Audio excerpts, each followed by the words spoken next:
정약용은 평생 수많은 시련과 역경 속에서 삶을 성찰하며 글을 남긴 사상가였습니다. 그는 단순히 학문만을 탐구한 것이 아니라 인간의 내면과 삶의 태도에 대해서도 깊이 고민했습니다. 특히 그는 사람들이 삶이 힘들 때 어떤 마음가짐을 가져야 하는지, 그리고 어떤 행동을 통해 어려움을 극복할 수 있는지에 대해 명확한 가르침을 남겼습니다. 정약용이 강조한 첫 번째 원칙은 자신을 바로 세우는 것입니다. 그는 말했습니다. 어려운 상황에서도 가장 먼저 해야 할 일은 세상의 변화를 탓하거나 불평하는 것이 아니라 자신의 마음과 행동을 점검하는 것이라고 보았습니다.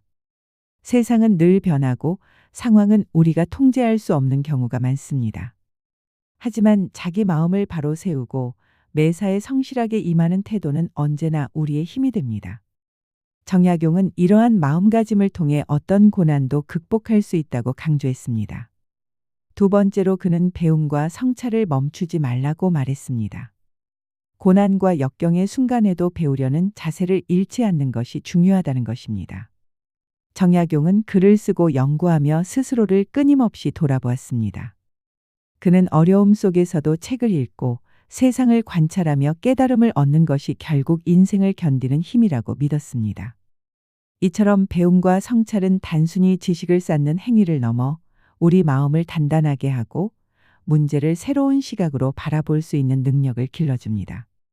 세 번째로 정약용은 작은 습관의 힘을 절대 과소평가하지 말라고 강조했습니다. 그는 큰 변화나 거창한 계획보다 매일 조금씩 실천하는 습관이 결국 삶을 바꾸는 원동력이라고 보았습니다. 하루 한 줄의 독서, 작은 일에도 최선을 다하는 태도, 그리고 성실하게 매일을 살아가는 습관이 누적되면 삶의 어려움도 이겨낼 수 있는 내적 힘으로 바뀝니다.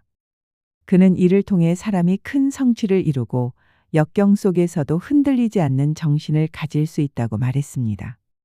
또한 정약용은 다른 사람과 비교하지 말라는 조언도 남겼습니다. 삶이 힘들 때 우리는 흔히 주변과 비교하며 좌절하거나 불안을 느끼기 쉽습니다.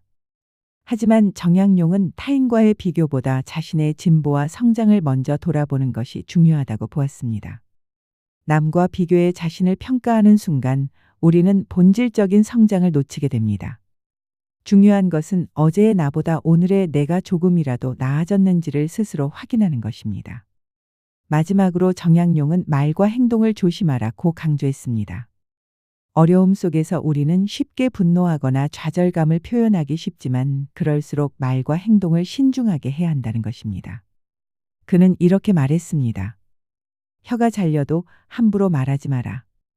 단순히 말의 내용뿐 아니라 마음가짐과 태도를 조절하는 것이 삶을 안정시키는 열쇠라고 보았습니다. 자신의 마음을 지키고 성급하게 판단하거나 행동하지 않음으로써 우리는 더 큰 문제를 예방할 수 있습니다. 정약용의 이러한 가르침은 결국 내적 성찰과 자기 단련, 성실한 습관과 배움으로 요약됩니다. 삶이 힘들 때 우리는 외부 환경을 탓하기 쉽지만 정약용은 우리에게 말합니다. 먼저 마음을 바로 세우고 배움을 이어가며 작은 습관을 쌓아라. 그리고 다른 사람과 비교하지 말고 말과 행동을 신중히 하라. 이 원칙들은 단순히 학문적 지혜가 아니라 삶의 고난을 견디고 더 나은 내일을 만들어가는 실천적 지침입니다. 정약용은 평생 글과 편지를 통해 이러한 가르침을 후대에 전했습니다. 그의 철학은 시대를 넘어 오늘날에도 여전히 유효하며 우리가 삶의 어려움 속에서 흔들리지 않고 중심을 잡는 데 큰 도움이 됩니다. 삶이 힘들 때 정약용의 한마디 한마디는 단순한 조언이 아니라 우리 내면을 강하게 만드는 등불과도 같습니다.